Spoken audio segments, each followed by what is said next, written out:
वैश्वीकरण या भूमंडलीकरण की जो संकल्पना है, द्वितीय विश्व युद्ध के समापन के उपरांत पूरी विश्व व्यवस्था या पूरी विश्व बिरादरी दो गुटों में बंट जाती है। और यह जो गुटीय राजनीति का दौर प्रारंभ होता है 1945 ऑनवर्ड्स, ये 1991 तक चलता है। 1991 बोले तो जब तक पूर्व सोवियत संघ का विघटन नहीं हो जाता तब तक विश्व राजनीति में एक तरह से कह सकते हैं दो गुटों के बीच प्रतिद्वंदिता जारी रहती है। और दो गुट मूलतः आप कह सकते हैं कि विकसित देशों का गुट और अविकसित या विकासशील देशों का गुट हुआ करता था। विकसित देश के गुटों का जो मुखिया था वो बेसिकली अमेरिका था, और उस गुट में तमाम उत्तर औद्योगिक समाज वाले देश हुआ करते थे, पोस्ट इंडस्ट्रियल सोसाइटीज़ वाले देश हुआ करते थे, सामान्य भाषा में कहिए तो विकसित देश हुआ करते थे। बहुतायत संख्या में पश्चिमी यूरोपीय देश थे, उत्तरी अमेरिकी देश थे। वहीं अगर दूसरे खेमे में आ जाते हैं विकासशील या अविकसित देशों का खेमा या अपेक्षाकृत गरीब देशों का खेमा या ग्रुप, तो उसका चूंकि प्रतिनिधित्व करता पूर्व सोवियत संघ था। पूर्व सोवियत संघ बेसिकली 15 देशों का संगठन था, जिसमें सबसे ज़्यादा डोमिनेंट प्लेयर के रूप में रूस हुआ करता था, है ना। तो सोवियत संघ के पर्याय के रूप में आमतौर पे हम रूस भी बोल दिया करते हैं कि एक तरफ अमेरिका था, दूसरी तरफ रूस था। हकीकत में एक तरफ अमेरिका नेतृत्व करता था और दूसरी तरफ पूरा सोवियत संघ उसको लीड कर रहा था। और सोवियत संघ की निगरानी में, उसके नेतृत्व में आमतौर पे पूर्वी यूरोप और एशिया के, जिसको हम लोग यूरेशियाई देश कहते हैं, ये सारे देश शामिल थे।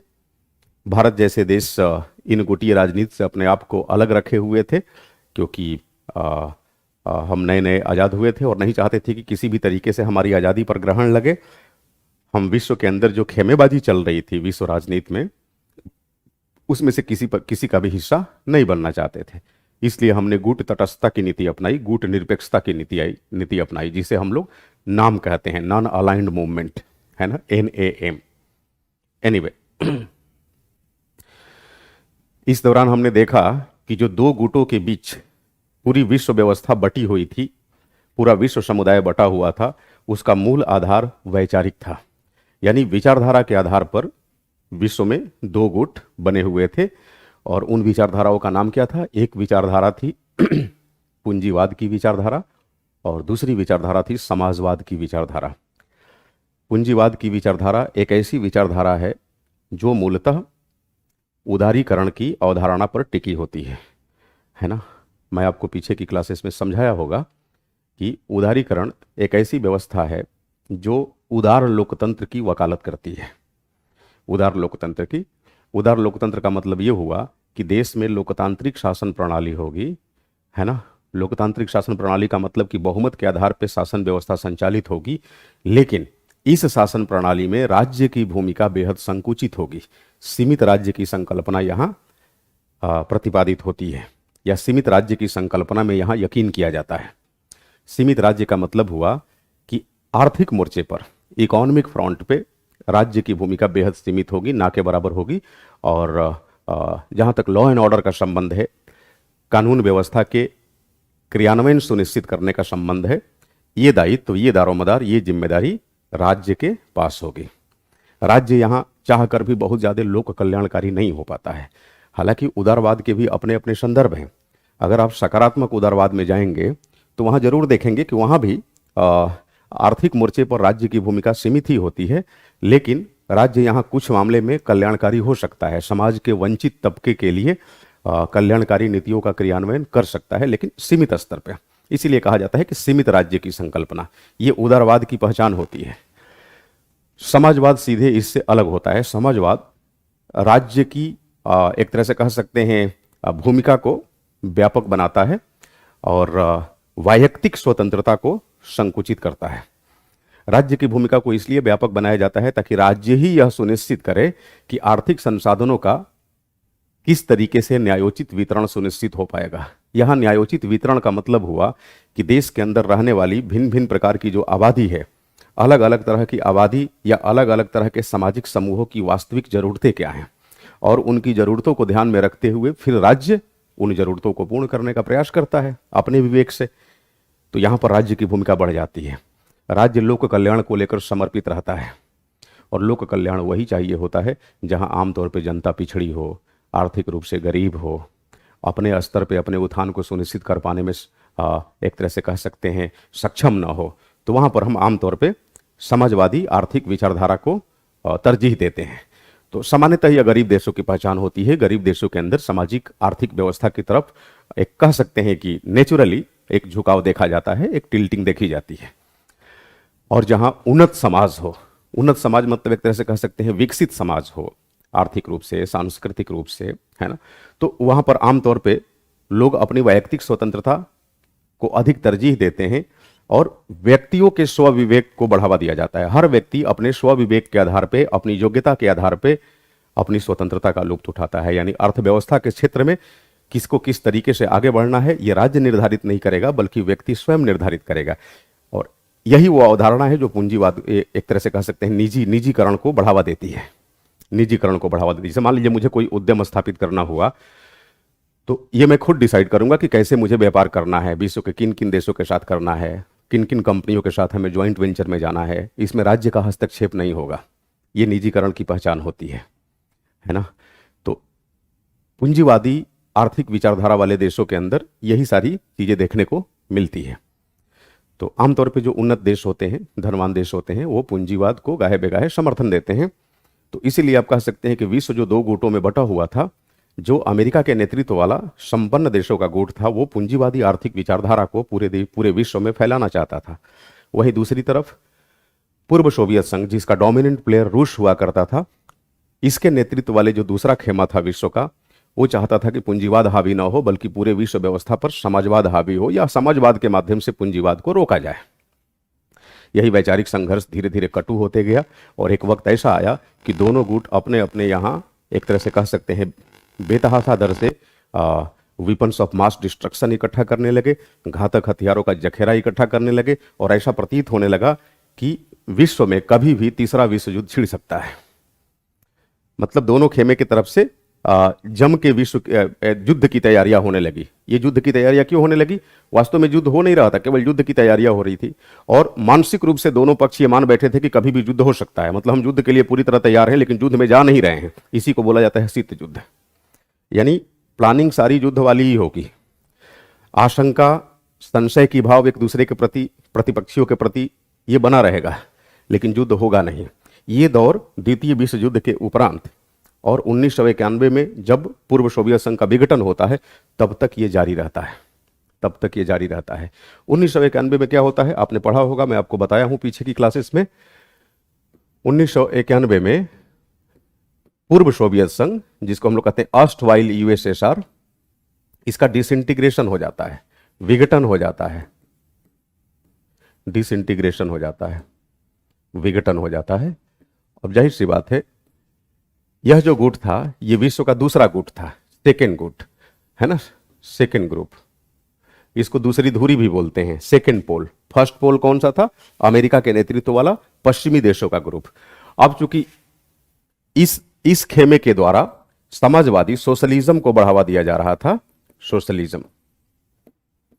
सोशलिज्म यानी समाजवाद एक आर्थिकी के बुनियाद पर आधारित एक विचारधारा है, अर्थव्यवस्था के आधार पे। मैं आपको बताया था कि इस विचारधारा के अंदर राज्य के पास देश के आर्थिक संसाधनों पर नियंत्रण होता है, और राज्य ही का ये दायित्व होता है कि वो अपने लोगों के मध्य इन संसाधनों का न्यायोचित वितरण सुनिश्चित कर पाए, है ना, जुडिशियस डिस्ट्रीब्यूशन एंश्योर कर पाए। ओके। तो यूएसएसआर के विघटन के साथ ही जाहिर सी बात है सोशलिज्म जैसी जो विचारधारा थी, अब ये पूंजीवाद के रास्ते से हट गई। यानी अब पूंजीवाद को अब ये चुनौती दे पाने की स्थिति में नहीं रही, क्योंकि इस विचारधारा का नेतृत्व करता ही विघटित हो गया। समझ रहे हैं? तो फिर विश्व व्यवस्था में यहीं पर मैं आपको बताया होगा टीना का कंसेप्ट आया। टीना बोले तो there is no alternative, there is no alternative. Now the question is there is no alternative of what? तो यहां व्हाट के स्थान पे क्या लिखेंगे? कैपिटलिज्म।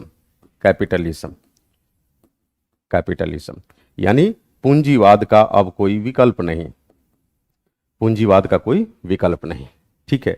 और इस तरह से इस पूंजीवाद को पूरे विश्व में एंटायर वर्ल्ड में इसे थोप दिया गया। किसके द्वारा थोपा गया? ग्लोबल इंस्टीट्यूशंस के द्वारा, ग्लोबल इंस्टीट्यूशंस, वैश्विक संस्थाओं के द्वारा। और मूल रूप से कौन कौन सी वैश्विक संस्थाएं कैपिटलिज्म को, फर्स्ट वर्ल्ड के देशों की विचारधारा को विश्व में फैलाने में मददगार साबित हुई?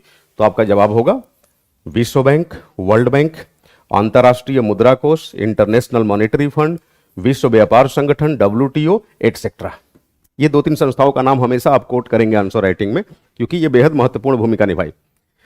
और नो डाउट इकोनॉमिक फ्रंट पे विश्व की सबसे डोमिनेंट यही ग्लोबल इंस्टीट्यूशंस भी हैं।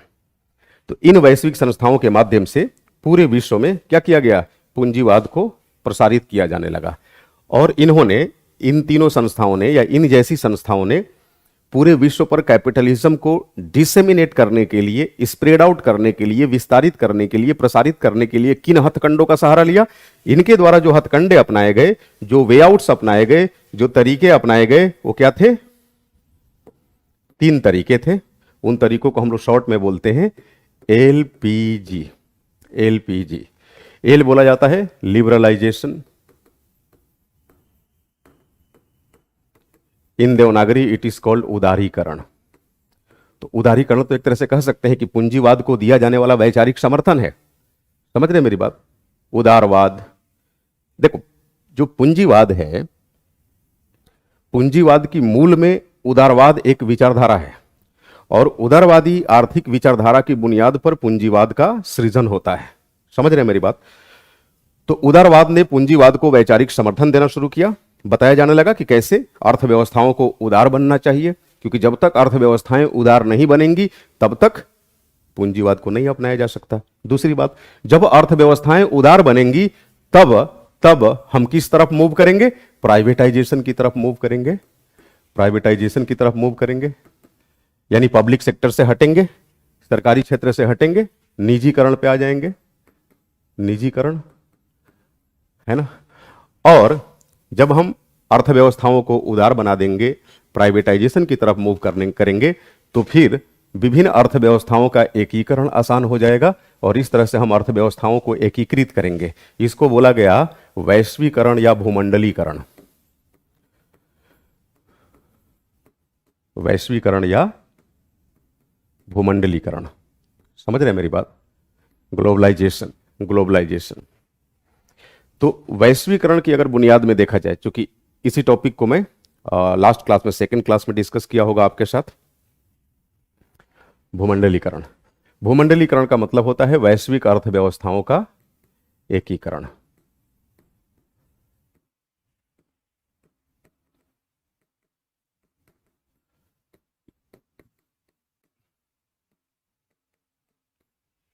वैश्विक अर्थव्यवस्थाओं का एकीकरण। और इस भूमंडलीकरण को लाने में, क्योंकि फिर से सुनना, उदारीकरण, निजीकरण और वैश्वीकरण, ये 3 माध्यम थे जिन माध्यमों के आधार पर विश्व की तमाम संस्थाओं ने विश्व व्यवस्था पे पूंजीवाद को लाने का प्रयास किया, लाने का काम किया। यानी LPG के अभाव में हम पूंजीवाद को नहीं अपना सकते, और पूंजीवाद को अगर अपनाना होगा तो हमें आर्थिक क्षेत्र में क्या करना होगा? निजीकरण का रास्ता इख्तियार करना होगा, उदारवादी विचारधारा का अनुपालन करना होगा, अर्थव्यवस्थाओं का एकीकरण करना होगा। और अर्थव्यवस्थाओं के एकीकरण के लिए ही एक शब्द के रूप में जो नाम दिया गया उसका नाम है वैश्वीकरण। अब सवाल ये उठता है कि जब आप एक मोर्चे पे कोई काम करते हैं तो उससे संबंधित जुड़े हुए कई दूसरे मोर्चे भी स्वतः फुलफिल हो जाते हैं। तो जब आप अर्थव्यवस्थाओं का एकीकरण करेंगे, विश्व के भिन्न भिन्न देश आपस में खुल्लम खुला व्यापार व्यवसाय करेंगे, तो वैसे में लोगों का आना जाना, एक दूसरे की संस्कृतियों से वाकिफ होना, एक दूसरे की संस्कृतियों के जो भी उपयुक्त, एक तरह से कह सकते हैं, ट्रेंड होंगे, उन ट्रेंड को फॉलो करना, ये सब चीजें भी शामिल होंगी। तो इस तरह से वैश्वीकरण ने वैश्विक संस्कृतियों का भी एकीकरण कर दिया, वैश्विक संस्कृतियों का भी एकीकरण कर दिया। तो यहां हम देखेंगे कि सांस्कृतिक रूप से भी एकीकरण हुआ। इसके अलावा अगर देखें तो वैश्वीकरण ने विश्व की चुनौतियों को एकीकृत कर दिया। जैसे मान लीजिए आतंकवाद हो गया, मानव तस्करी हो गया, आंतरिक सुरक्षा का मुद्दा हो गया, पर्यावरण सुरक्षा का मुद्दा हो गया। अब ये सारे जो मुद्दे हैं ये किसी एक देश विशेष के मुद्दे नहीं रहे, बल्कि पूरी विश्व बिरादरी के मुद्दे हैं। अतः अगर इन मुद्दों को हल करना हो, इन पे अगर कोई सटीक निर्णय लेना हो तो आपको नहीं लगता कि विश्व के सभी देश मिलजुल कर ही निर्णय लेंगे? समझ रहे मेरी बात? तो इस तरह से हमने देखा कि वैश्वीकरण के मूल रूप से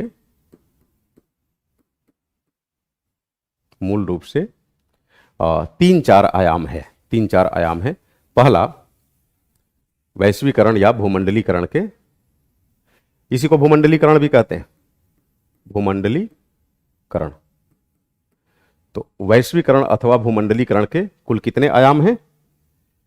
मूल रूप से अगर कहा जाए तो तीन आयाम है, और अगर सब्सिडरी डायमेंशन को भी जोड़ दिया जाए तो कुल 4 आयाम निकलेंगे, 4-5।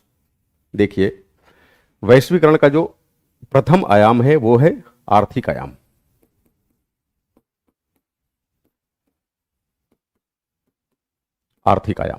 Economic dimension. जो सेकेंड आयाम है वो है सांस्कृतिक आयाम। समझ रहे हैं? जो तीसरा आयाम है वो है राजनीतिक आयाम।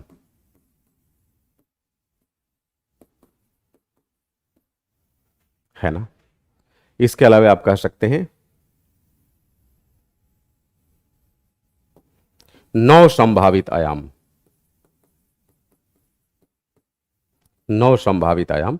इसी में हम लोग विश्व की चुनौतियों को शामिल कर लेंगे कि विश्व में वर्तमान में क्या कुछ चुनौतियां हैं, उन चुनौतियों के परिप्रेक्ष्य में वैश्वीकरण या भूमंडलीकरण क्या अवधारणा रखता है, क्या विचार रखता है ना?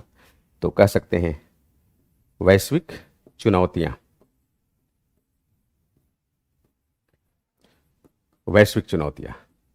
यानी नई नई कौन सी चुनौतियां विश्व व्यवस्था में उभर कर आई हैं, उनके बारे में हम लोग विचार करेंगे।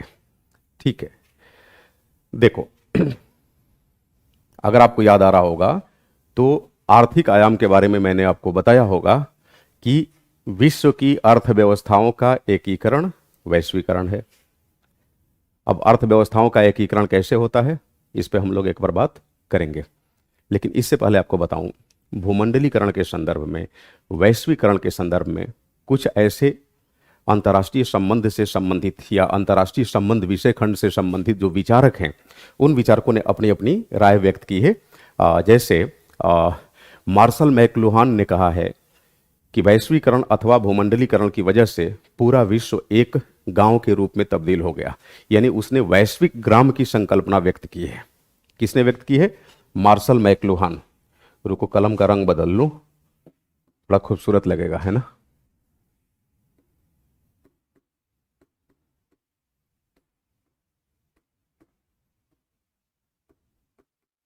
मार्शल मैकलुहान क्या कहता है भूमंडलीकरण के बारे में या वैश्वीकरण के बारे में? कि वैश्वीकरण या भूमंडलीकरण ने पूरे विश्व को एक गांव बना दिया, वैश्विक ग्राम। यानी पूरा विश्व भूमंडलीकरण के बाद, यानी वैश्विक अर्थव्यवस्थाओं के एकीकरण के बाद, वैश्विक संस्कृतियों के एकीकरण के बाद एक गांव के रूप में तब्दील हो गया।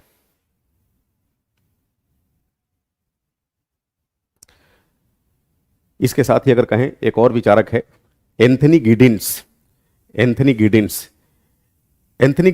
कहा है या वह कहता है कि वैश्वीकरण या भूमंडलीकरण की वजह से विश्व में समय और दूरी ये दोनों ही संकुचित हो गई।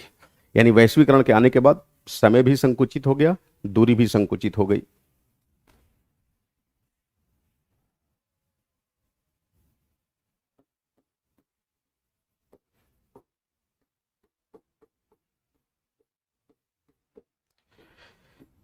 एंथनी गिडिंस क्या कहता है कि वैश्वीकरण ने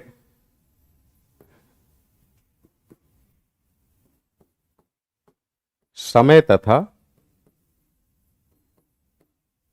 दूरी को संकुचित कर दिया। ऐसा क्यों कहता है एंथनी गिडिंस?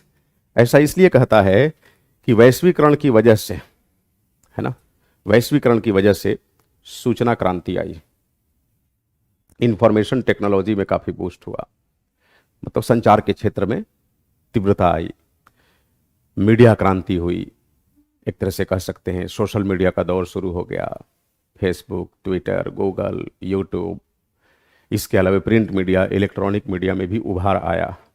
तो इस तरह से अब विश्व में क्या कुछ घटित हो रहा है, वहाँ की जानकारियाँ विश्व के किसी भी दूर दराज इलाके में बैठे हुए व्यक्ति को बड़ी आसानी से प्राप्त हो जाती है, क्योंकि वैश्वीकरण ने सूचनाओं का भी एकीकरण कर दिया।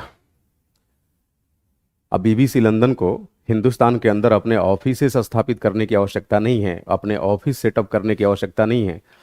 वो क्या करेंगी, भारत की किसी मीडिया हाउस के साथ गठबंधन कर लेगी और बोलेगी कि ऐसा करो, तुम भारत की खबरें मुझे दो, बदले में मुझसे रॉयल्टी लो, मुझसे पैसे लो, है ना, उसकी कीमत लो।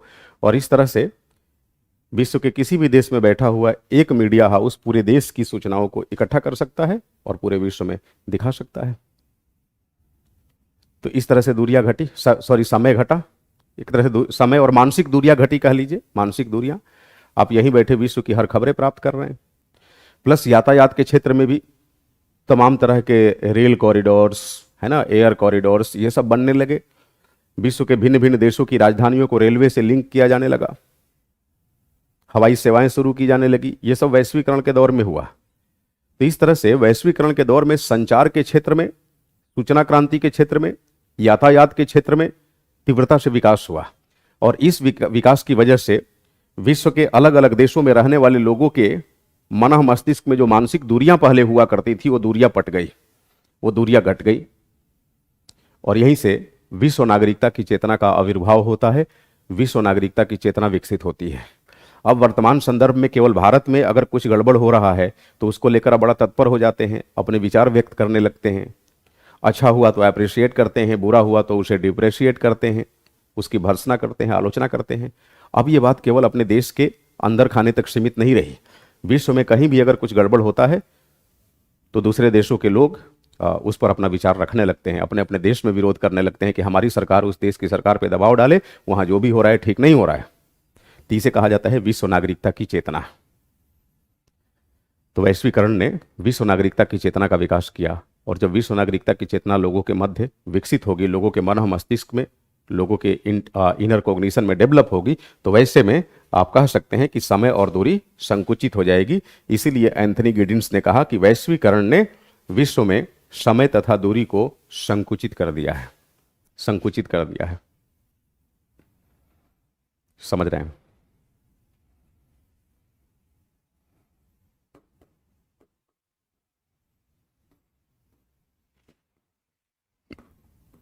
केनिची ओमेच, यह भी एक राजनीतिक विचारक है। ओमेच कहता है कि वैश्वीकरण के आने के बाद, मीन्स 1991 ऑनवर्ड्स, अब पूरा विश्व सीमा विहीन विश्व हो गया। सीमा विहीन विश्व क्यों हो गया? क्योंकि अब विश्व के देशों की भौगोलिक संप्रभुताओं का कोई विशेष मोल नहीं रहा। समझ रहे मेरी बात? भौगोलिक संप्रभुता का मतलब हुआ कि भाई हमारी सीमाएं बेहद सुरक्षित हों, हमारी सीमाओं पर किसी का पेंट्रेशन ना हो, हम सीमाओं को लेकर काफी मुस्तैद रहें, है ना, सुरक्षा व्यवस्था काफी वहां चाक चौबंद रखे ताकि कोई आ ना सके, जा ना सके, मतलब बेवजह। मतलब एक तरह से कह सकते हैं कि फ्रीक्वेंट मूवमेंट नहीं होती। देश के अंदर खूब होगी, देश से बाहर जाना हो या आना हो तो इतनी आसानी से आवागमन सुनिश्चित नहीं हो सकता था पहले, भूमंडलीकरण से पहले, वैश्वीकरण से पहले। लेकिन जब भूमंडलीकरण आया, विश्व की अर्थव्यवस्थाएं एकीकृत हुई, तो एकीकृत होने की वजह से व्यापार व्यवसाय के संदर्भ में लोग धड़ल्ले से एक दूसरे देश में आने जाने लगे। तो वैसे में सीमाओं का कोई बहुत मतलब नहीं रहा। अब केवल कानूनी रूप से कह लीजिए सीमाओं को हम तवज्जो देते हैं वैधानिक रूप से, लेकिन व्यवहार में अब सीमाओं का कोई मतलब नहीं है। यानी भौगोलिक संप्रभुता, जोग्राफिकल सोवरेंटी अब सेकेंडरी एस्पेक्ट हो गया। समझ रहे हैं? प्राइमरी एस्पेक्ट क्या हुआ? कैसे हम व्यापार व्यवसाय बढ़ाएं, कैसे विश्व के अलग अलग नागरिक समाज, नागरिक समुदाय एक दूसरे से मिंगल हो, मिलना जुलना हो, ये तमाम चीज़ें होने लगी। समझ रहे हैं मेरी बात? तो जाहिर सी बात है केनिची ओमेच भी अपनी जगह सही है। वो कहता है कि एक तरह से वैश्वीकरण ने विश्व को सीमा रहित विश्व बना दिया। क्या बना दिया? सीमा रहित विश्व, सीमा रहित विश्व बना दिया। अगर हम जॉर्ज हेन की बात करें, एक और विचारक जॉर्ज हेन, तो जॉर्ज हेन के शब्दों में आप कहिए कि वैश्वीकरण ने विश्व के भूगोल की संकल्पना को ही समाप्त कर दिया। यहां भूगोल का तात्पर्य अगेन भौगोलिक संप्रभुता से है, सीमाओं से है ना। तो ये कहा कि वैश्वीकरण के बाद अब पूरा विश्व भूगोल रहित विश्व हो गया। यानी वैश्वीकरण क्या है? भूगोल की समाप्ति ही वैश्वीकरण है। भूगोल की समाप्ति। भूगोल की समाप्ति का अभिप्राय है कि अब भौगोलिक संप्रभुता या फिर अपनी सीमाओं को लेकर विश्व के देश तत्परता नहीं दिखाते। सीमाओं का कोई मतलब नहीं है। अब बेरोक टोक एक दूसरे की सीमाओं में आना जाना आसान हो गया। तो इस तरीके से वैश्वीकरण को अलग अलग विचारकों ने अपने अपने अनुसार परिभाषित किया है। समझ रहे हैं मेरी बात? एनीवे, अब जरा हम लोग इसके भिन्न भिन्न आयामों की बात कर लेते हैं। जैसे वैश्वीकरण का आर्थिक आयाम, तो आर्थिक आयाम को सामान्य शब्दों में समझने के लिए हम क्या कहते हैं? आर्थिक आयाम का मतलब हुआ विश्व की अर्थव्यवस्थाओं का एकीकरण। ध्यान दीजिएगा।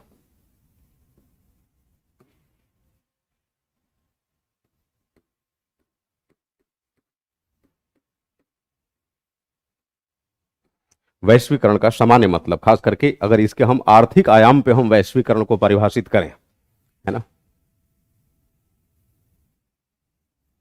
आर्थिक आयाम मतलब आर्थिक मोर्चे पर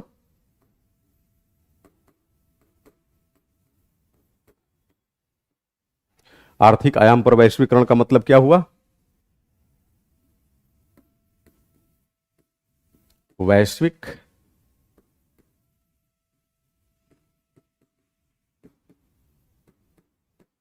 अर्थव्यवस्थाओं का एकीकरण। समझ रहे हैं मेरी बात? वैश्विक अर्थव्यवस्थाओं का एकीकरण यानी विश्व की अलग अलग अर्थव्यवस्थाओं का एकीकरण। लेमैन्स टर्म में कह लीजिए, जन सामान्य की भाषा में, तो विश्व की बाजारों का एकीकरण। यानी भारत की बाजार बांग्लादेश की बाजार के लिए खुली होगी, बांग्लादेश की बाजार भारत की बाजार के लिए खुली होगी, और इन बाजारों का आपस में एकीकरण होगा। यहां एकीकरण का मतलब क्या होता है? अब जैसे मान लीजिए कि यहां पर मैं लिख रहा हूं कंट्री C1, ठीक है, यहां पर मैं लिख रहा हूं कंट्री C2। दो ही देशों का एकीकरण करते हैं और इसी पैटर्न पे दो से अधिक देशों की अर्थव्यवस्थाओं का भी एकीकरण सुनिश्चित हो पाएगा, कोई दिक्कत नहीं। अब मान लीजिए ये जो C1 है, कंट्री 1 है, देश पहला देश है, इसकी बाजार को मैंने या इसकी अर्थव्यवस्था को मैंने M1 लिख दिया, मार्केट 1, ठीक है। और दूसरे देश की अर्थव्यवस्था को बाजार का नाम देते हुए इसे मैंने मार्केट 2 नाम दे दिया। क्लियर है? मार्केट 2। और वैश्वीकरण क्या कहता है कि विश्व की अर्थव्यवस्थाओं अथवा विश्व की बाजारों का एकीकरण। विश्व की बाजारों का एकीकरण। अब मान लीजिए हमने विश्व में दो बाजारें सुनिश्चित की, अब इन दो बाजारों का एकीकरण का अभिप्राय क्या हुआ? कैसे मानेंगे कि इनका आपस में एकीकरण होता है? तो आपको बताऊं, इसके लिए कुल 5 आर्थिक नियामक हैं। कुल 5 आर्थिक नियामक हैं।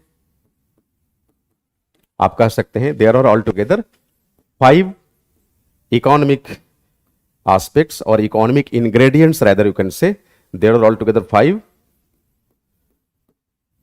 economic ingredients, and remember the free flow of these 5 economic ingredients between or amongst 2 or more economies is called globalization, is called the unification of economies.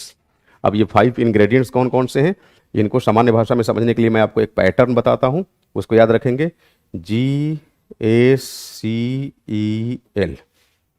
GACEL, समझ रहे हैं? G का मतलब क्या हुआ? G का मतलब हुआ गुड्स, वस्तुएं, वस्तुएं। S का क्या मतलब हुआ? सर्विसेस, सर्विसेस, सर्विसेस बोले तो हिंदी में सेवाएं, सेवाएं। C का मतलब हुआ कैपिटल, राइट, कैपिटल। कैपिटल को हिंदी में क्या बोलते हैं? पूंजी, ओके, पूंजी। E का मतलब हुआ, इसको ऊपर लिखता हूं, एंटरप्रेन्योर्स, एंटरप्रेन्योर्स। इसका मतलब होता है उद्यमी, राइट। उद्यमी, उद्यमी मतलब व्यापारी, व्यवसायी, जैसे टाटा, रिलायंस, इनके जो ऑनर्स हैं लाइक मुकेश धीरूभाई अंबानी, रतन टाटा, ये सब उद्यमी हुए, एंटरप्रेन्योर्स। और एल का मतलब होता है लेबर, लेबर दैट इज श्रमिक, वर्कर। समझ रहे हैं मेरी बात? तो ये 5 ऐसे इंग्रेडिएंट्स हैं, ये 5 ऐसे इकोनॉमिक एलिमेंट्स हैं जिनका अलग अलग अर्थव्यवस्थाओं में मुक्त प्रवाह होने लगे, फ्री फ्लो होने लगे, तो हम कहेंगे कि अर्थव्यवस्थाएं एकीकृत होने लगी। समझ रहे हैं? तो जरा सोचिए, अगर कंट्री 1 यानी मार्केट 1 से कंट्री 2 यानी मार्केट 2 में माना कि इन 5 तत्वों का यानी GACE और L, हिंदी में भी आप इसे लिख सकते हैं, वस्तुएं, सेवाएं, पूंजी, उद्यमी तथा श्रमिक, इन 5 का आसानी से गमन सुनिश्चित हो और बदले में दूसरी मार्केट से पहली मार्केट में यहां पे अगेन इन 5 का है ना आना सुनिश्चित हो। आवागमन कहते हैं ना, आना और जाना, तो इसी को हम कहेंगे ना कि इन 5 तत्वों का फ्री फ्लो हो रहा है। तो यहां हम बोलेंगे कि इन 5 एलिमेंट्स का एक दूसरे की अर्थव्यवस्थाओं में क्या हो रहा है? फ्री फ्लो हो रहा है, फ्री फ्लो, मुक्त प्रवाह, मुक्त प्रवाह। अगर इन 5 तत्वों का, इन 5 आर्थिक नियामकों का विश्व की अर्थव्यवस्थाओं के मध्य मुक्त प्रवाह सुनिश्चित हो, तो हम कहेंगे कि ये अर्थव्यवस्थाएं आपस में क्या हो रही हैं? एकीकृत हो रही हैं। इसे कहेंगे हम अर्थव्यवस्थाओं का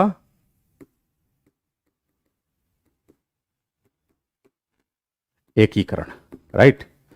अर्थव्यवस्थाओं का एकीकरण। और अर्थव्यवस्थाओं का एकीकरण कुछ और नहीं है बल्कि क्या है भैया? यही तो वैश्वीकरण है। तो आर्थिक मोर्चे पर कैसे वैश्वीकरण को हम डिफाइन करेंगे, ये आपने देख लिया है आर्थिक मोर्चे पे, ठीक है।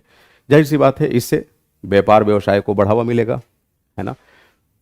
विश्व के भिन्न भिन्न देश अपने यहां अर्थव्यवस्था की जो बंद दरवाजे की नीति है उससे आगे बढ़कर खुले दरवाजे की नीति को आत्मसात करेंगे, खुले दरवाजे की नीति का अभिनंदन करेंगे, और इससे विश्व में प्रोस्पेरिटी बढ़ेगी, है ना। ऐसा उदारवाद कहता है, ऐसा पूंजीवाद कहता है।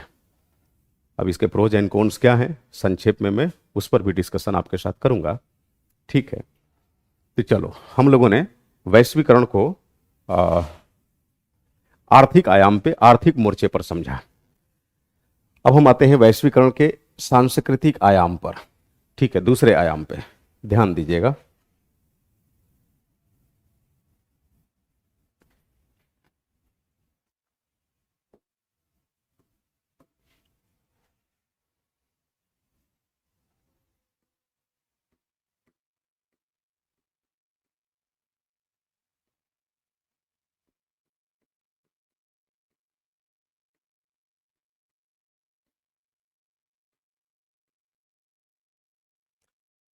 वैश्वीकरण का सांस्कृतिक आयाम। वैश्वीकरण का सांस्कृतिक आयाम कहता है कि वैश्वीकरण का मतलब हुआ वैश्विक संस्कृतियों का एकीकरण। किसका एकीकरण? वैश्विक संस्कृतियों का एकीकरण, राइट।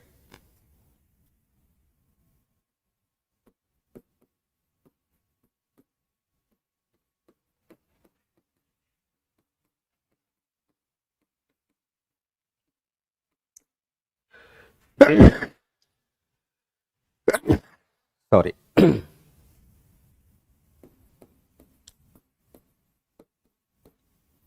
वैश्विक संस्कृतियों का एकीकरण। अब देखो, विश्व की किसी भी संस्कृति की क्या पहचान होती है, जरा सोचिए। मान लीजिए कि ये कंट्री 1 है, उसी पैटर्न पे हम लोग समझते हैं, और ये कंट्री 2 है, ठीक है। सपोज कंट्री 1 का जो कल्चर है उसको हमने कल्ट 1 लिखा, कल्चर 1, और कंट्री 2 का जो कल्चर है उसको हमने लिखा कल्ट 2, ओके।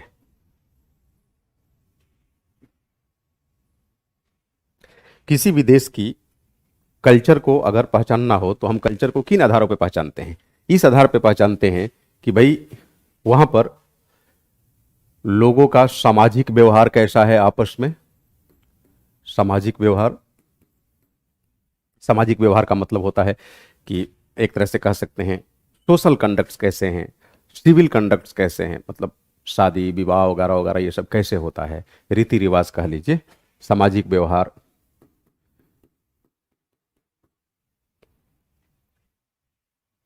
रीति रिवाज, है ना, रीति रिवाज। इसके अलावा अगर आप कहें तो पहनावा ओढ़ावा,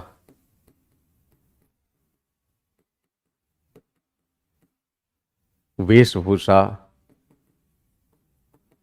है ना, खान पान, खान पान, बोल चाल, बोली, भाषा, है ना। तो किसी भी संस्कृति की आपको नहीं लगता कि सामान्य रूप से यही सब पहचान होती है?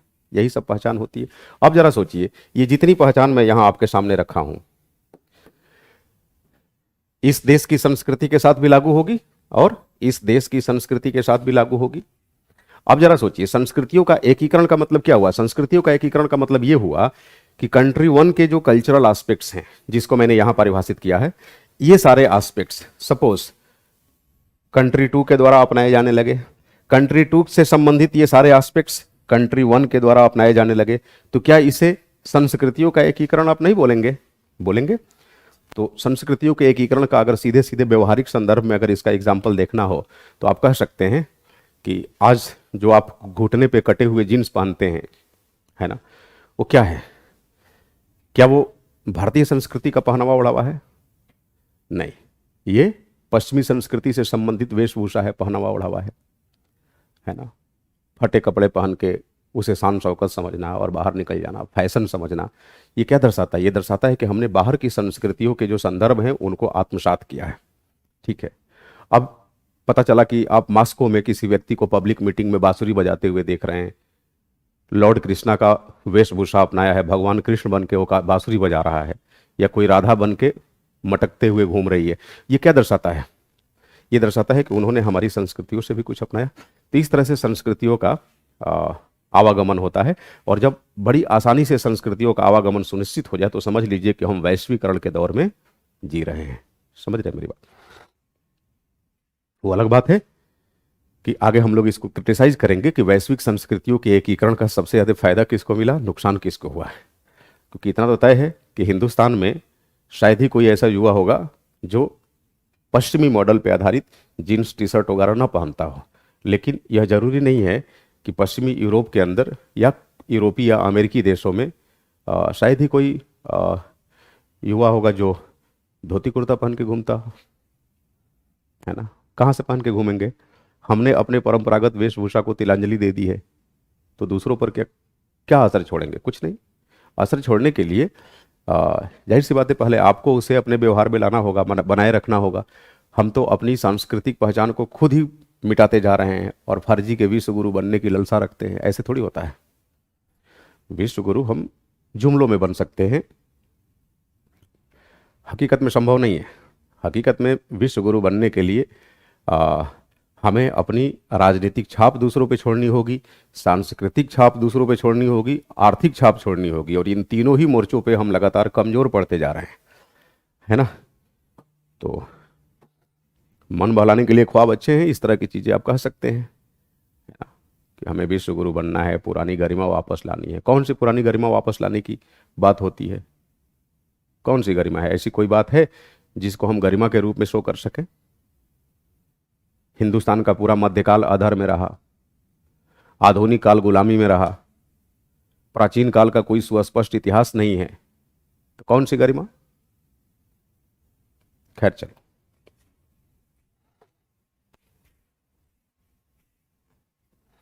हाँ, हम गरिमा करते हैं एपिक एज को लेकर।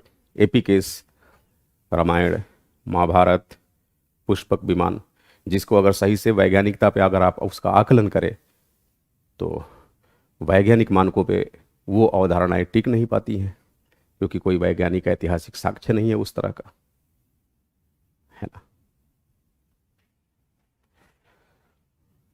तो जो वर्तमान जो विश्व राजनीति है, वर्तमान विश्व राजनीति का जो नज़रिया है, अगर उस नज़रिए से हम बात करें तो निसंदेह हम यही पाएंगे कि हर मानक पे लगभग पिछड़े रहे हैं, है ना। अब जो भी हम बात करेंगे राष्ट्र राज्य की संकल्पना पे बात करेंगे ना। अब आप कहेंगे कि नहीं, मौर्य काल में पाटलिपुत्रा पूरे लगभग विश्व की राजधानी हुआ करती थी। भारत से बाहर जितने, एक तरह से कह सकते हैं एंटायर जो एशियन सब कंटिनेंट था वो उसके कंट्रोल में था। अब आप खुद ही अंदाजा लगा लीजिए कि राजा को अगर पटना से दिल्ली आना हो उन दिनों, तो इतना तो मान के चल रहे हैं ना कि घोड़े या रथ पर ही वो सवारी करते हुए आएंगे, तो भी कम से कम 5 दिन लगेगा। तो काबुल जाने में कितना समय लगता, तेहरान जाने में कितना समय लगता। तो जब तक संचार का साधन विकसित नहीं है, फोन टेलीफोन वगैरह कुछ नहीं था, टेलीपैथी को आप कम्युनिकेशन नहीं मानेंगे ना कि हाँ भाई आपका फोन आ गया, क्या बात है, आप तो बड़े दीर्घायु हैं, आपकी लंबी उम्र है, अभी अभी आप ही के बारे में विचार कर रहा था, तब तक आपकी कॉल आ गई। ऐसा इस समय होता है ना, लोग बोलते हैं व्हाट आर टेलीपैथी। तो इसका तो कोई साइंटिफिक एस्पेक्ट नहीं है ना। आप कोई कहे नहीं ज्योतिष शास्त्र हमारा बड़ा समृद्ध है, फला ढिमका है, क्या समृद्ध है, बेकार की बात है।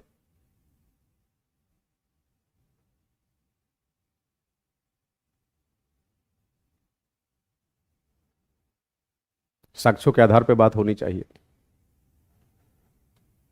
खैर चलो, हम लोग टॉपिक से थोड़ा भटक रहे हैं।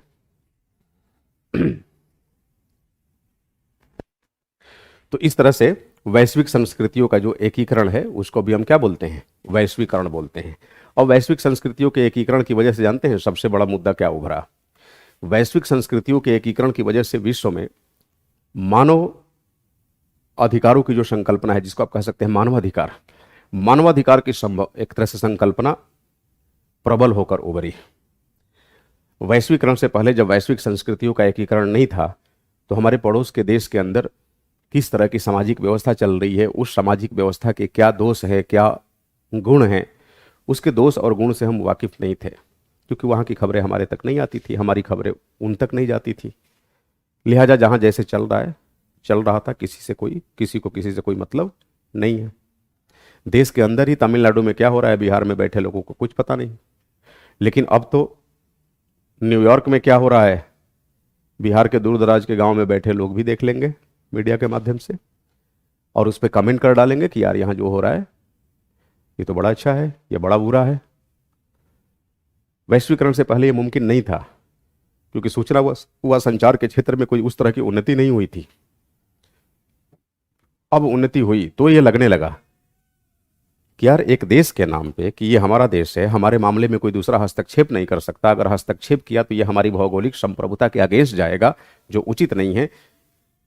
कब तक इस ढिंढोरा को पीटा जाएगा, कोई मतलब नहीं है। अरे मनुष्य है तो ही राज्य है, लोग हैं तो ही सरकार है। यह नहीं कि सरकार है तो लोग हैं, राज्य हैं तो लोग हैं। विश्व राजनीति में व्यवहारवाद बढ़ा, उपयोगितावाद बढ़ा, यथार्थवाद बढ़ा,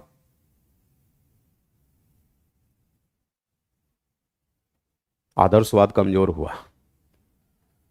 तो हम आदर्शों को तिलांजलि देते हुए उपयोगिता की तरफ बढ़े, यथार्थ की तरफ बढ़े, और फिर हमने महसूस किया कि जो सब्जेक्ट्स हैं, जो प्रजा है, जो जनता है, राजनीतिक व्यवस्था के मूल में यही है। राजनीतिक व्यवस्था के मूल में राज्य रूपी भौगोलिक संप्रभुता नहीं है। इसलिए सर्वप्रथम हमें किस बात पे ध्यान देना चाहिए,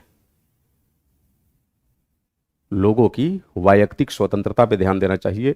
लोगों की वैयक्तिक स्वायत्तता कैसे अक्षुण्ण बनी रहे, इंटैक्ट बनी रहे, उस पर गौर करना चाहिए। और कोई भी देश अपनी भौगोलिक संप्रभुता के नाम पे अपने देश के लोगों के साथ दुर्व्यवहार नहीं कर सकता, उसके अधिकारों का हनन नहीं कर सकता। उसके अधिकारों का अगर हनन किया जाएगा तो उसे हम मानवाधिकार का हनन कहेंगे, और मानवाधिकार किसी देश की बपौती नहीं है, ये हर व्यक्ति की बपौती है। अगर कोई व्यक्ति होने के नाते इस संसार में आता है तो प्रकृति के द्वारा उसे कुछ नैसर्गिक अधिकार आवंटित किए जाते हैं, और वही नैसर्गिक अधिकार जब व्यवहार में इस्तेमाल होने लगे तो उन्हीं को हम मानवाधिकार कहते हैं। तो human rights are basically the you can say human rights are basically the explicit expression of natural rights. तो नेचुरल राइट्स, प्राकृतिक अधिकार, नैसर्गिक अधिकार जो आपके अंदर अंतर्निहित है, जब हम उसे आउटवर्ड एक्सप्रेशन देते हैं, जब उसे हम व्यवहार में अपनाने का प्रयास करते हैं, तो वहीं पर मानवाधिकार का जन्म होता है। तो मानवाधिकार is having its direct connectivity with individuals natural rights. Human rights का सीधा संबंध किससे है? व्यक्तियों के नैसर्गिक अधिकार से है। और नैसर्गिक अधिकार किसी राज्य का मोहताज नहीं होता, किसी शासन का मोहताज नहीं होता, किसी सरकार या पार्टी का मोहताज नहीं होता। हर व्यक्ति अगर इस संसार में आया है, पैदा हुआ है, तो उसे ईश्वरीय या प्रकृति प्रदत्त कुछ अधिकार हासिल है, जिसे कोई भी राज्य उसे छीन नहीं सकता। तो यह संकल्पना मजबूत हुई। क्यों मजबूत हुई? इसलिए मजबूत हुई कि भूमंडलीकरण ने, पूंजीवाद ने, उदारीकरण ने, निजीकरण ने इस पर सोचने का अवसर दिया, वैयक्तिक स्वतंत्रता को बढ़ावा दिया। और इस तरह से विश्व में जहां कहीं भी अगर किसी सांस्कृतिक समुदाय के साथ, सामाजिक समुदाय के साथ अगर उत्पीड़न हो रहा है, तो उस उत्पीड़न के विरुद्ध विश्व बिरादरी अपने हाथ पे हाथ धरे बैठी नहीं रहेगी, बल्कि अपनी आवाज बुलंद करेगी। और संबंधित शासन प्रणाली को, संबंधित सरकार को, राज्य को झुकना पड़ेगा। यह कैसे हुआ? संस्कृतियों के एकीकरण की वजह से। आज इराक में, सीरिया में, ईरान में, अफगानिस्तान में, बांग्लादेश में या श्रीलंका में अगर किसी के साथ कुछ गलत हो रहा है, तो दूसरे देश उसे एजेंडा बना देते हैं और वैश्विक मंच पे ये आवाज भी उठा दी जाती है कि अमुक देश में लोगों के, अमुक वर्ग के लोगों के मानवाधिकारों का दोहन हो रहा है। और फिर विश्व बिरादरी उस पर मंथन करती है कि नहीं भाई, ऐसे कैसे होगा। अब कोई कहे कि ये हमारा मामला है, हमारे देश के मामले में हस्तक्षेप ना करें, तो सामने वाला देश क्या कहेगा? तुम्हारा दिमाग खराब है, तुम्हारा मामला है, तुम्हारे मामले को हमारे यहां मीडिया में प्रसारित किया जाता है, हमारे लोग उससे संक्रमित होंगे।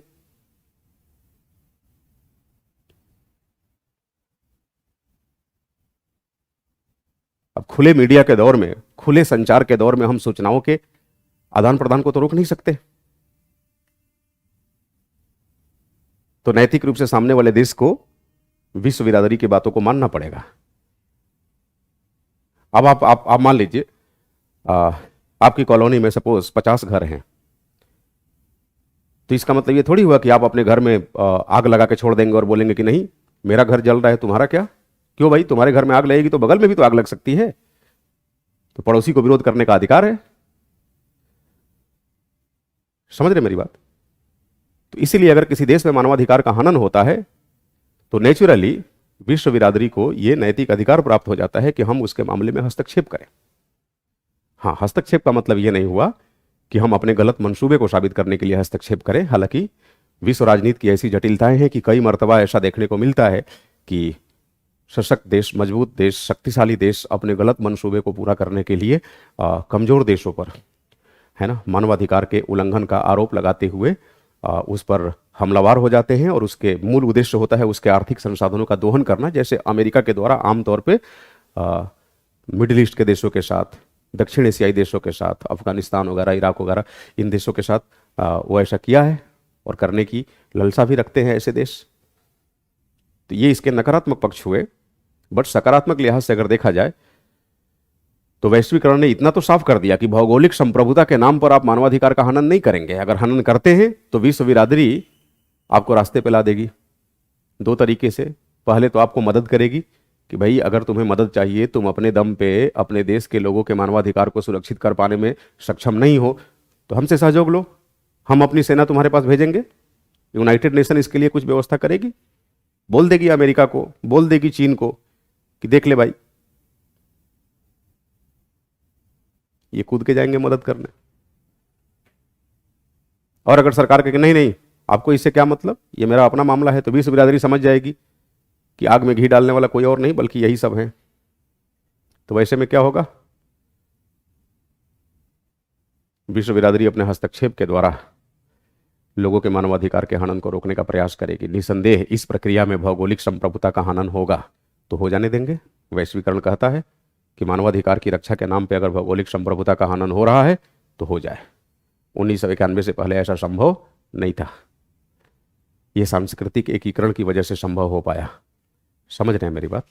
तो इस तरह से कल्चरल फ्रंट पे, सांस्कृतिक आयाम पे हमने वैश्वीकरण को समझा। अब देखो, चूंकि थोड़ा मुझे कन्फ्यूजन है कि ये टॉपिक वैश्वीकरण में कंप्लीट कराया हूं कि नहीं पिछले लेक्चर में, इसीलिए थोड़ा नया रूप देते हुए इसको मैं आपको समझा रहा हूं कि अगर मैं करा भी दिया होगा तो भी आप पढ़ेंगे तो इसमें कुछ आपको नई चीज़ें जानने को मिले, क्योंकि थोड़ा इन डेप्थ में ले जा रहा हूं मैं इस टॉपिक को। पिछली क्लास में अगर पढ़ाया होगा मैं तो निसंदेह, चूंकि मेरे पास वो लेक्चर अवेलेबल नहीं है जिसे देख नहीं पा रहा हूं, मैं लिंक खोलने का प्रयास कर रहा हूं लेकिन खुल नहीं रहा है, तो जानकारी नहीं मिल पाई। तो भी अगर ये पढ़ा भी दिया होगा फिर भी आप इसे दोबारा पढ़ रहे हैं तो थोड़ा नया जायका पाएंगे इस टॉपिक में, क्योंकि हमने इसके डायमेंशन को थोड़ा चेंज कर दिया है ना। क्योंकि आमतौर पे मैं आपको जो टॉपिक पढ़ाता हूँ इंटरनेशनल रिलेशनशिप का, तो ये ध्यान रखते हुए कि पूर्णतः जीएस के पर्पस से पढ़ाऊँ, जीएस के पर्पस से, नहीं तो इसमें बहकने या भटकने के चांसेस बहुत होते हैं, खास करके मेरे लिए, क्योंकि ये एक बहुत बड़ा सेगमेंट है पीएसआईआर ऑप्शनल के अंदर, सेकंड पेपर के अंदर, जिसको आमतौर पे मैं बड़ी गहराई में पढ़ाया करता हूँ ऑप्शनल पेपर के लिहाज से। हाँ, बट जीएस में बिल्कुल in the tight consonants of your syllabus मेरी कोशिश होती है कि आंशिक रूप पे ऊपरी ऊपरी स्तर पे बताते हुए निकल जाऊं, जहां एक संकल्पना आपके मन में विकसित हो जाए, एक ब्लूप्रिंट डेवलप हो जाए और उसके अकॉर्डिंग आप इस पे काम कर सकें। चलो,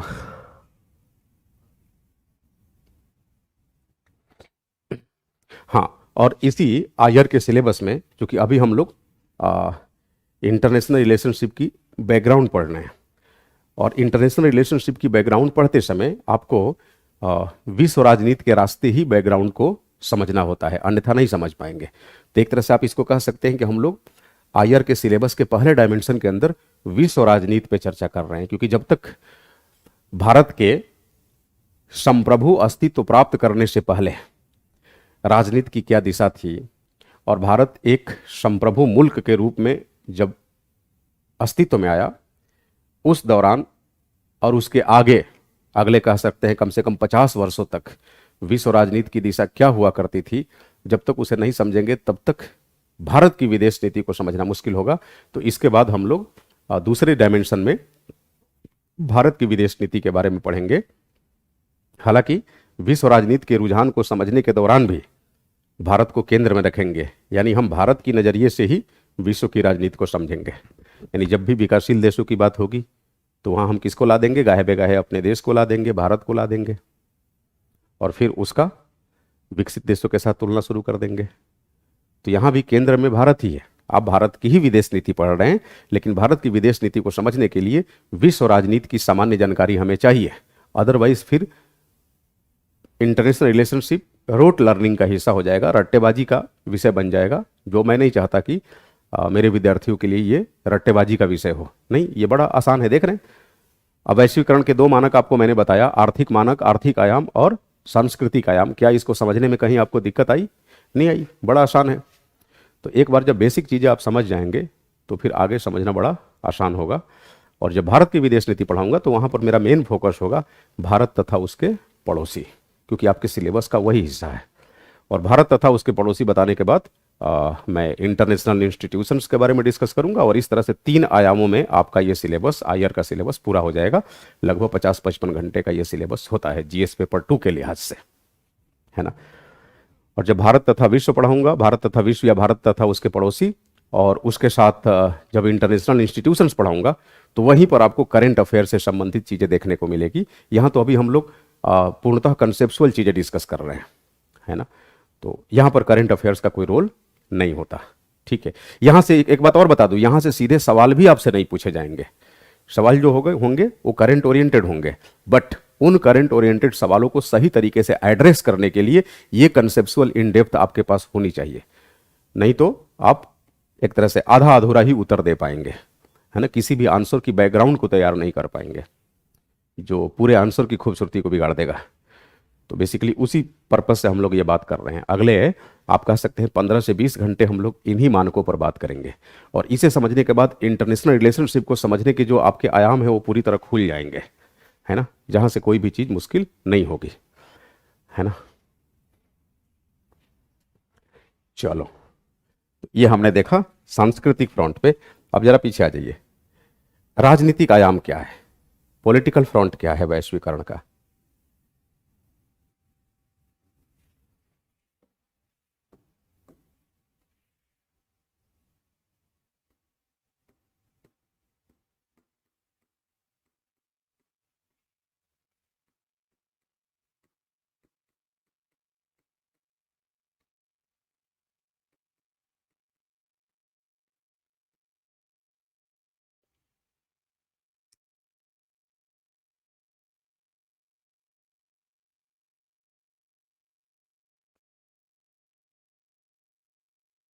देखो,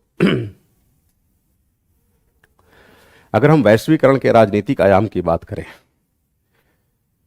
तो आज के डेट में कोई भी देश अपनी राजनीतिक नीतियों का सृजन व क्रियान्वयन करने के दौरान वैश्विक संस्थाओं के निर्देशों को नजरअंदाज नहीं कर सकता, है ना। यानी वैश्विक संस्थाओं के द्वारा, खास करके मान लीजिए इंटरनेशनल ह्यूमन राइट्स कमीशन ले लो थोड़ी देर के लिए, अंतर्राष्ट्रीय मानवाधिकार आयोग, ठीक है, या United Nations human rights commission, संयुक्त राष्ट्र मानवाधिकार आयोग। अब इंटरनेशनल ह्यूमन राइट कमीशन की जो भी गाइडलाइंस होंगी, जरा सोचिए, आज के डेट में कोई भी देश अपने यहां विधि के द्वारा या संविधान संशोधन के द्वारा किसी अधिकार का सृजन कर रहा हो तो उस अधिकार के अंदर ऐसा कोई प्रावधान डाल सकता है जिसकी वजह से मानवाधिकार के किसी भी संकल्पना का उल्लंघन हो? नहीं। यानी हमें अपने पॉलिटिकल डिसीजंस लेते हुए या लेते समय वैश्विक संस्थाओं के निर्देशों का ख्याल रखना पड़ता है। अगर हम वैश्विक संस्थाओं के निर्देशों को दरकिनार करेंगे तो वैसे में गड़बड़ हो जाएगा। फिर वैश्विक संस्थाएं इंटरनेशनल पैरामीटर्स को फॉलो नहीं करने का आरोप हमारे साथ लगा सकती हैं और हमें विश्व बिरादरी में अलग थलग किया जा सकता है। अब विश्व की जो तमाम मानक संस्थाएं हैं, खास करके आर्थिक मोर्चे पर, लाइक विश्व बैंक हो गया, है ना, आप कह सकते हैं अंतर्राष्ट्रीय मुद्रा कोष हो गए, अब इनके जो भी गाइडलाइंस हैं, इनके जो भी सर्कुलर्स हैं, आपको नहीं लगता कि हमें अपनी आर्थिक नीतियों का अगर सृजन या क्रियान्वयन करना होगा तो इनके गाइडलाइंस का ध्यान रखना पड़ेगा, इनके गाइडलाइंस का ध्यान रखना पड़ेगा। तो ये तमाम संदर्भ है कि आज के डेट में आप कह सकते हैं कि राजनीतिक दृष्टिकोण से भी किसी की संप्रभुता नहीं बची। हमें वैश्विक संस्थाओं के निर्देशों को ध्यान में रखते हुए ही अपने राजनीतिक निर्णय भी लेने पड़ते हैं वैश्वीकरण के दौर में। तो ये वैश्वीकरण का राजनीतिक आयाम हुआ, समझ रहे हैं। और एक जो इसका अंतिम आयाम है वो है नौ संभावित आयाम। नौ संभावित आयाम के बारे में संक्षेप में आपके साथ मैं चर्चा किया था कि वर्तमान में कुछ ऐसे मुद्दे हैं जो पहले नहीं हुआ करते थे जब तक क्लोज डोर पॉलिसी फॉलो की जाती थी, विश्व के देशों के द्वारा बंद दरवाजे की नीति फॉलो की जाती थी।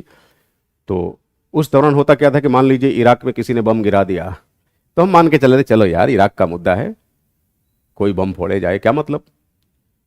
लेकिन नहीं, अब क्या हुआ, अब ये देखा गया कि जो इराक में बम फोड़ रहा है वो हिंदुस्तान में भी फोड़ दे रहा है, अमेरिका में भी फोड़ दे रहा है। तो ये तो यार मामला वैश्विक है, ये किसी एक देश का नहीं है। पर्यावरण अगर मान लीजिए किसी एक के देश के द्वारा प्रदूषित हो रहा है तो उसका खामियाजा विश्व के सभी देशों को भुगतना पड़ेगा। तो जो विश्व की साझी चुनौतियां थी उन चुनौतियों का भी एकीकरण हो गया। समझ रहे हैं मेरी बात? तो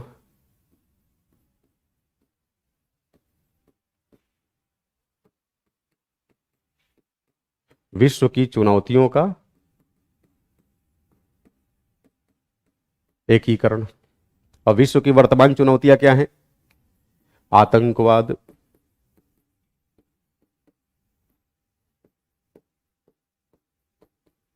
पर्यावरण सुरक्षा। पर्यावरण सुरक्षा भी एक बड़ी चुनौती है, कैसे हम पर्यावरण को सुरक्षित रखें, है ना। आंतरिक सुरक्षा,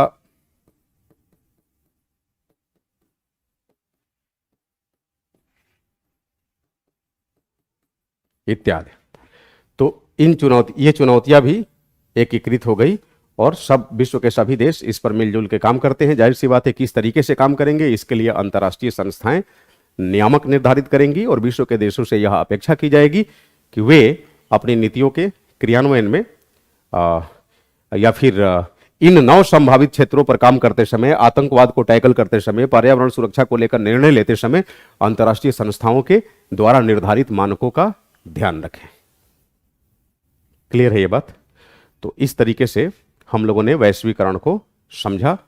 अगर हम वैश्वीकरण के नफा नुकसान की बात करें, है ना, नफा नुकसान की, तो सबसे पहले अगर मान लो थोड़ी देर के लिए हम इसके लाभ की ही बात करें तो इतना तो तय हो गया कि वैश्वीकरण की वजह से जब विश्व की अर्थव्यवस्थाएं आपस में एकीकृत हुई तो खास करके विकसित देशों के द्वारा विकासशील देशों में पूंजी का संचार हुआ, गरीब देशों में पूंजी आई। गरीब देशों में पूंजी आने की वजह से क्या हुआ? गरीब देशों में पूंजी आने की वजह से उनका आर्थिक विकास हुआ। आर्थिक विकास दर बढ़ी, है ना। और एक तरह से कह सकते हैं लोगों को रोजगार मिला, है ना। तो ये एक बड़ा फायदा हुआ, क्योंकि अपेक्षाकृत कमजोर देशों में सबसे ज़्यादा समस्या किस चीज़ की होती है? पूंजी और तकनीकी की होती है, और पूंजी और तकनीकी के अभाव में ये अपना आर्थिक उत्थान सुनिश्चित नहीं कर पाते। वैश्वीकरण ने इस कमी को पूरा कर दिया, है ना, इस खाई को पाट दिया। तो ये एक फायदा हुआ विकासशील देशों के लिए। विकसित देशों के लिहाज से देखा जाए तो विकसित देश जो उत्तर औद्योगिक समाज हैं, पता नहीं उत्तर औद्योगिक समाज, कृषि समाज या औद्योगिक समाज के बारे में आपसे चर्चा में किया हूं कि नहीं, अगले लेक्चर में मैं उसे भी डिस्कस कर दूंगा। एनीवे, आप ये मान के चलिए कि जो संपन्न देश हैं उनकी मार्केट सीमित है, क्योंकि पहले से ही उनके यहाँ डेवलपमेंट हो गया है, प्रोडक्शन हो गया है और प्रोडक्ट्स लोगों के पास हैं। लेकिन अब अधिशेष उत्पाद को बेचने के लिए उन्हें बाजार चाहिए, तो बाजार के रूप में विकासशील देश हैं, तो उन्हें बाजार मिल गई, विकासशील देशों को पूंजी मिल गई, फायदा सबको हुआ। तो ये लाभ के लिहाज से आप कह सकते हैं, है ना। मानवाधिकार की संकल्पना मजबूत हुई। तो आमतौर पे विकासशील देशों में मानवाधिकार पे बहुत तरजीह नहीं दी जाती थी, बहुत बल नहीं दिया जाता था, लेकिन वैश्वीकरण ने यह प्रेरणा दी, यह अभिप्रेरणा दी कि नहीं, आपको भी मानवाधिकार की सुरक्षा करनी चाहिए। तो इससे भिन्न भिन्न देशों के अंदर रहने वाले सामाजिक समुदाय, सांस्कृतिक समुदाय, इनके बीच आपस में सौहार्द बढ़ा और नेशन बिल्डिंग, राष्ट्र निर्माण की दिशा में ये सफलतापूर्वक आगे बढ़े। तो ये एक वैश्वीकरण के फायदे हैं, है ना। इसके अलावा अगर देखा जाए तो खास करके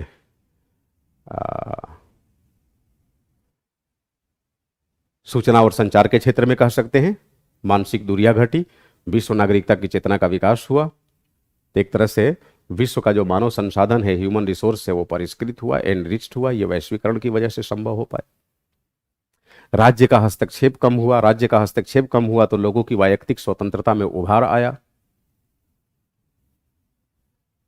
क्लियर है ये बात? हाँ, तो ये कुछ फायदे हुए। इसके अलावा ये भी कह सकते हैं कि अगर कंज्यूमर्स के लिहाज से देखा जाए, उपभोक्ता के लिहाज से, तो आपको नहीं लगता कि वैश्वीकरण ने आर्थिक फ्रंट पे कॉम्पिटिटिवनेस को बढ़ावा दिया, प्रतियोगी माहौल विकसित किया? अब जैसे मान लीजिए हिंदुस्तान में कोई कंपनी एयर कंडीशनर बना रही है आके, और उसने एक एसी की कीमत, मान लो 2 टन की एसी है, 2 टन की एसी की कीमत रखी 40,000 रुपया। अब उस प्रोडक्ट को चुनौती देने के लिए कोई दूसरी कंपनी उसकी कीमत रख दी 35,000, तीसरी रख दी 30,000, क्वालिटी सेम। आपस में प्रतियोगिता के चक्कर में ये कंपनियां क्या की, मूल्य घटा दी। फायदा किसको मिला? हम कंज्यूमर्स को, कि चलो भाई करो कंपटीशन, सस्ते दर पे हमें गुणवत्तापूर्ण वस्तुएं मिलेंगी। तो कंज्यूमर्स के लिहाज से भी फायदा हुआ। अगर हम इसकी नकारात्मकता की बात करें तो आप कह सकते हैं कि नकारात्मकता के संदर्भ में, अब देखो जैसे मान लो वैश्वीकरण है, तो वैश्वीकरण में भाई क्या होता है? अर्थव्यवस्थाओं का एकीकरण होगा। जब अर्थव्यवस्थाओं का एकीकरण होगा और उस एकीकरण के दौरान सपोज कोई फसाद पैदा होता है, कोई विवाद पैदा होता है, तो उन विवादों का निपटारा कहाँ होगा? जिससे एक छोटा सा एग्जाम्पल, मान लीजिए भारत की 2 कंपनियां हैं, है ना, रिलायंस और टाटा। दोनों आपस में गठबंधन में गई, दोनों ने साझा उपक्रम स्थापित किया, और हो सकता है किसी कारणवश दोनों में विवाद पैदा हो गया, दोनों में विवाद पैदा हो गया। तो उस विवाद की वजह से मान लीजिए साझा उपक्रम टूट गया टाटा और रिलायंस के बीच, और टूटने के बाद दोनों अदालत चली गई, एक दूसरे पे आरोप प्रत्यारोप लगाते हुए। तो ये किस अदालत में जाएंगी? जाहिर सी बात है हिंदुस्तान की अदालत में जाएगी, और इंडियन जुडिशियल सिस्टम के आधार पर इनका निर्णय लिया जाएगा, इनको न्याय मिलेगा। चलो घर की बात घर में रह गई। लेकिन वैश्वीकरण ने क्या किया? वैश्वीकरण ने यह स्कोप पैदा किया कि अब हिंदुस्तान की कंपनी टाटा सिंगापुर की कंपनी के साथ भी साझे उपक्रम में जा सकती है, क्योंकि मल्टीनेशनल कंपनी इसी को कहते हैं ना, कि आपके देश में भी उसका वेंचर हो, विदेशों में भी हो। तो अब तो सबको मल्टीनेशनल बनने का अवसर दे दिया वैश्वीकरण ने, भूमंडलीकरण ने, क्योंकि विश्व की अर्थव्यवस्थाओं को एकीकृत कर दिया। तो जरा सोचिए, मान लीजिए थोड़ी देर के लिए कि भारत की टाटा सिंगापुर एयरलाइंस के साथ संबंध में गई, आर्थिक संबंध में, लेकिन किसी कारणवश दोनों का जॉइंट वेंचर चल नहीं पाया, टूट गया। और उस वेंचर के टूटने के बाद सपोज इनमें विवाद जारी रहा तो ये अपने विवादों के निपटारे के लिए कहाँ जाना चाहेंगे? टाटा तो यही चाहेगी कि भारत के सर्वोच्च न्यायालय में निर्णय हो इंडियन जुडिशियल सिस्टम के तहत। सिंगापुर एयरलाइंस क्या चाहेगी? सिंगापुर में निर्णय हो। तो ये तो संभव नहीं है। किसी एक देश में दोनों कंपनियां राजी नहीं होंगी, तैयार नहीं होंगी निर्णय के लिए। तो यहीं पर जरूरत पड़ी वैश्विक संस्थाओं की, इंटरनेशनल इंस्टीट्यूशंस की, ग्लोबल इंस्टीट्यूशंस की, जैसे IMF वगैरह, वर्ल्ड बैंक वगैरह, जो विश्व के अलग अलग देशों की जो बहुराष्ट्रीय कंपनियां हैं उनके साझा उपक्रम से संबंधित अगर कोई व्यापार व्यवसाय से जुड़ा हुआ विवाद पैदा होता है तो उन विवादों का निपटारा इन्हीं वैश्विक संस्थाओं के मंच से किया जाएगा। समझ रहे हैं मेरी बात? अब सवाल ये उठता है कि ये जो वैश्विक संस्थाएं बनी, इन वैश्विक संस्थाओं पे विकसित देशों का वर्चस्व शुरू से ही रहा, क्योंकि ये वैश्विक संस्थाएं डेवलप्ड स्टेट्स की ही ब्रेन चाइल्ड रही हैं, विकसित देशों की मन मस्तिष्क की उत्पाद रही हैं ये। तो विकसित देशों का वर्चस्व होने की वजह से आमतौर पे इनकी नीतियां विकसित देशों के पक्ष में होती है, जिसको लेकर विकासशील देशों की अक्सर आपत्ति रहती है। तो वैश्वीकरण ने विकसित और विकासशील देशों के बीच गैप को भी बढ़ाया, खाई को बढ़ाया। यह वैश्वीकरण की एक नकारात्मकता है। वैश्वीकरण की वजह से तमाम एशिया और अफ्रीका के जो विकासशील देश है वहां पर बहुराष्ट्रीय कंपनियों का जमावड़ा लग गया, बाहर से पूंजी आई। अब इन देशों को हमेशा इस बात का डर बना रहता है कि यार पूंजी आने के बाद चलो हमारा विकास तो हुआ, सब कुछ ठीक ठाक है, हम नई व्यवस्था के आदी हो गए, लत लग गई। अगर अचानक ही इन बहुराष्ट्रीय कंपनियों के द्वारा जो हमारे यहाँ पूंजी निवेशित की गई है, अगर कहीं ये पूंजी वापस खींच ली गई तो हमारा क्या होगा? हम तो फिर चौपट हो जाएंगे। तो ये एक डिसकंटेंटमेंट या फिर कह सकते हैं डर का भाव, भय का भाव, ये व्याप्त रहा, बना रहता है। ये कई मौकों पर ऐसा लगता है कि हमारी अर्थव्यवस्था को विश्व के किसी दूसरे देश के लोग चला रहे हैं। तो आर्थिक उपनिवेशवाद का डर बना रहता है विकासशील देशों को, जो बेसिकली नव उपनिवेशवाद के रूप में जाना जाता है। नियो कॉलोनलिज्म और इकोनॉमिक कॉलोनलिज्म कह सकते हैं आप। तो ये एक डर बना रहता है। तो ये इसको भी कह सकते हैं वैश्वीकरण का नुकसान, वैश्वीकरण की खामियां, डिमेरिट्स। आमतौर पे जब इसके डिमेरिट्स को आप देखेंगे तो विकासशील देशों के प्रति ही इसकी डिमेरिट निकल के आएगी। विकसित देशों के लिए तो फायदा ही फायदा है। आगे चलकर देखेंगे ये विकसित देशों पर भी भारी पड़ रहा है। अब विकसित देश वैश्वीकरण को नए तरीके से परिभाषित करना चाहते हैं। आगे की चर्चा में ये सारी चीजें आएंगी। चलो, वैश्वीकरण ने वैश्विक संस्कृतियों का एकीकरण तो कर दिया, मानवाधिकार की संकल्पना बढ़ी, लेकिन संस्कृतियों का एकीकरण का मतलब ये हुआ कि मान लीजिए मेरी संस्कृति और आपकी संस्कृति, अगर मेरी संस्कृति आपने पूरी आत्मसात कर ली और आपकी संस्कृति का कोई भी पहलू मैं ना अपनाऊं, तो ये कहें का एकीकरण? ये एकीकरण हुआ कि संस्कृतियों का थोपीकरण हुआ, थोप देना। आपको नहीं लगता कि आज विश्व बिरादरी में ऐसा ही हो रहा है? हमने पश्चिमी वेशभूषा, खान पान, रहन सहन सब अपना लिया। अब आजकल होता क्या है, लोग बक्सर की बाजार में भी घूमते हैं तो मंचूरियन ढूंढते हैं रेस्तरां में।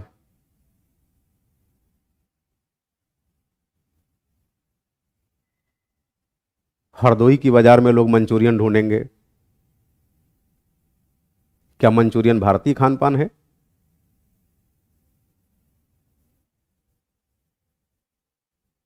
मंचूरियन, चाउमीन, चौपसी, पता नहीं क्या क्या। ये क्या दर्शाता है? हमने विश्व के दूसरे देशों के खान पान, रहन सहन, वेशभूषा तो अपना लिया, लेकिन क्या हमारी खान पान, रहन सहन, वेशभूषा किसी ने अपनाया?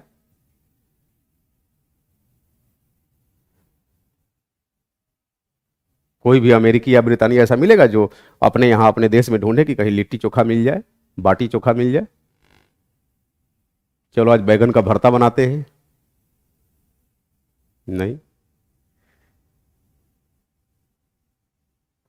चाहे वो कुत्ते का भरता बना ले, लेकिन बैगन के भरते के बारे में नहीं सोचेगा। मतलब ये कौन सा संस्कृति का एकीकरण हुआ? नहीं हुआ।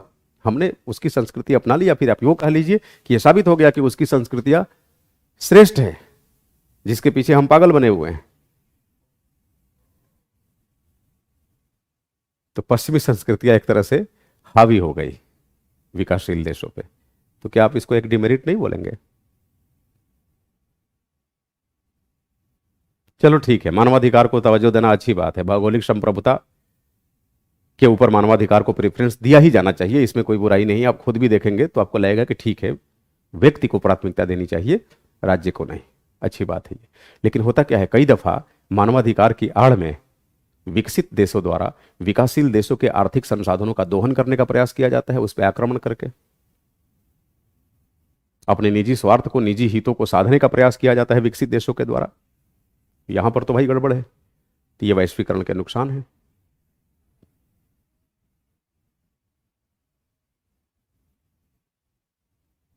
समझ रहे हैं मेरी बात?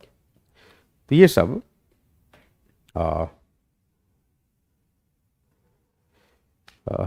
हम लोग पिछली क्लास में इसके बारे में पढ़े थे।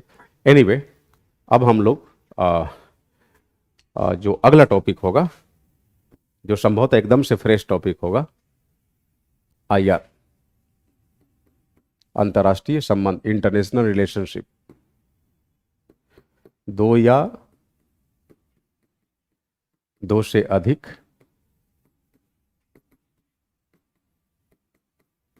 देशों के बीच संबंध। अब ध्यान रखेंगे, दो या दो से अधिक देशों के बीच जो संबंध होते हैं वो देशों के हितों के आधार पर निर्धारित होते हैं। देशों के हितों के आधार पर निर्धारित होते हैं।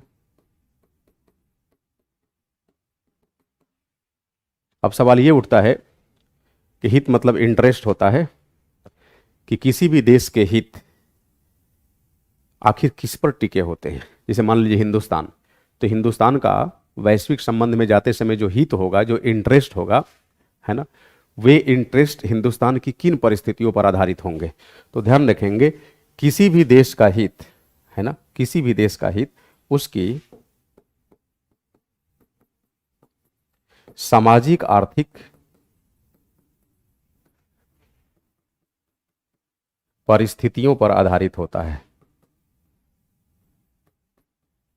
यानी हमारी सामाजिक परिस्थितियां क्या है, हमारी आर्थिक परिस्थितियां क्या है, इसी के आधार पे हम अपने इंटरेस्ट को डिफाइन करेंगे।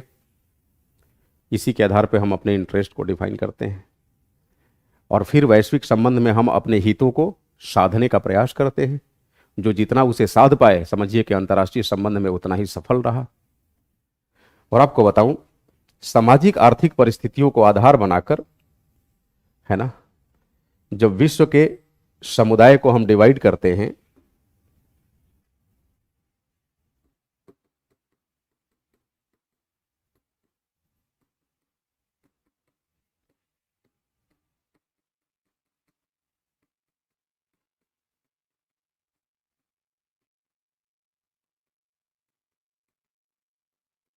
सामाजिक आर्थिक परिस्थितियों के आधार पे जब हम विश्व को डिवाइड करते हैं तो विश्व तीन समाजों में बंट जाता है। विश्व तीन समाजों में बंट जाता है। वे समाज कौन कौन से हैं? कृषि समाज, राइट, औद्योगिक समाज,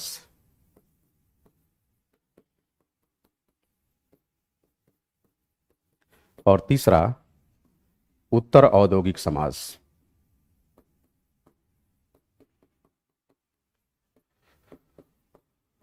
उत्तर औद्योगिक समाज।